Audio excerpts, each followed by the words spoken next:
Robert, do you have a question? I actually do, and it's something that dawned on me a couple weeks ago.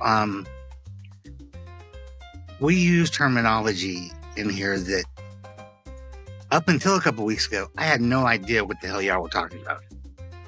So if I didn't know, the question is, how many other people don't know? So yes. I don't know.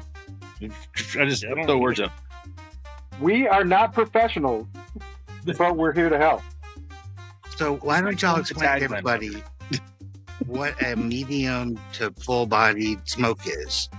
What a yardstick is? What a driver is? What are all these terms we use that other people might not know? I haven't used driver. Last I heard, that was a golf term. Daily driver. Driver. Yeah.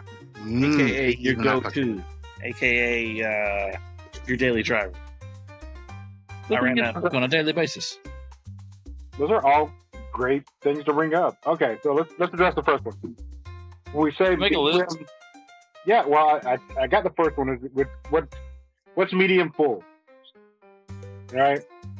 So when we're talking about medium full, it's the body of the cigar, the smoke intake, the taste, the flavor. It's usually when we say medium full, it's a little bit heavier than the medium, but not quite a full-blown kick you in the face full cigar. You should still be able to get up after the fact. Correct. Yeah. So, you're getting all the flavor, all the body, all the smoke of the cigar, but it's not quite full to the point that, it's overpowering. Not to say that, all full cigars are overpowering. I'm just saying you can definitely, when you get in that area of medium full, you can definitely tell the difference between that and full. I don't know if that's the best way to describe it.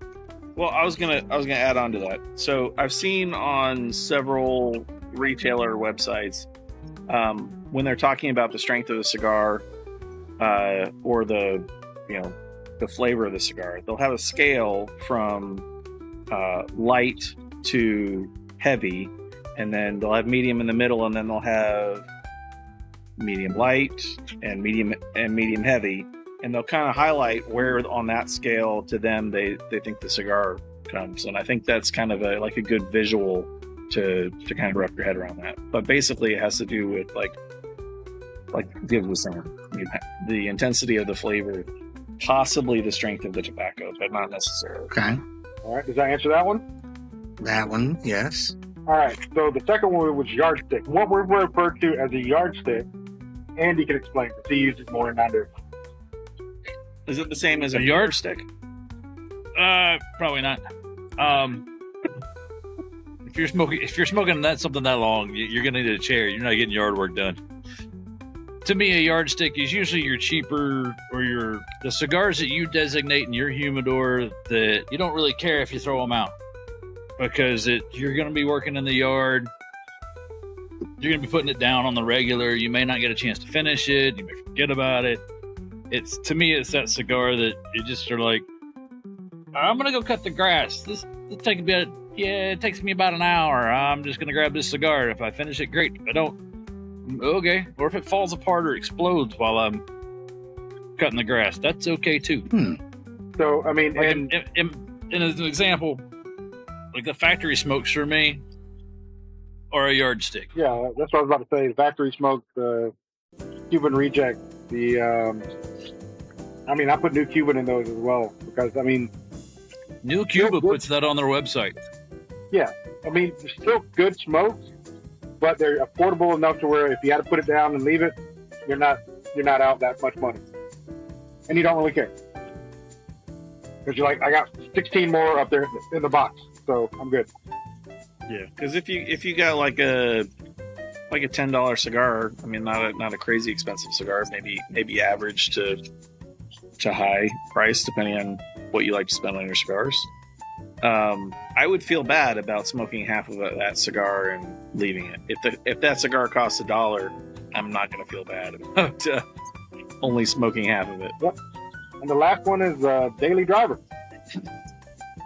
Andy also uses that terminology a lot more, so I'll let him explain that one too. Damn, I don't like talking this much. Hang on a minute. Daily, You're gonna host the show next time. nope, that's Grim. Grim's still on the list of people to host next. It's not me. When that happens, like, just be ready for the leaf cutters to be done and over with. It'll be that tragic. It'll be that bad. So, daily driver, as someone who smokes a cigar on the daily, or 2 or 3, it's the cigar that I pick up, that I like, that I want to smoke every day, and that I have the quantities of to smoke every day. To me, it's in most cases it's probably interchangeable with Yard Gar, because I don't know that I'm going to go spend $300 on a box of 20 cigars to smoke them every day.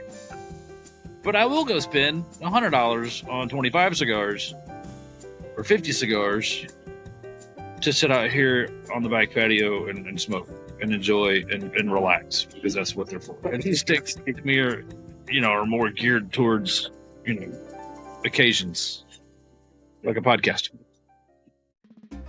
And a lot of times your daily driver and your yardstick kind of overlap. So I hope that answers your question. It does. Thank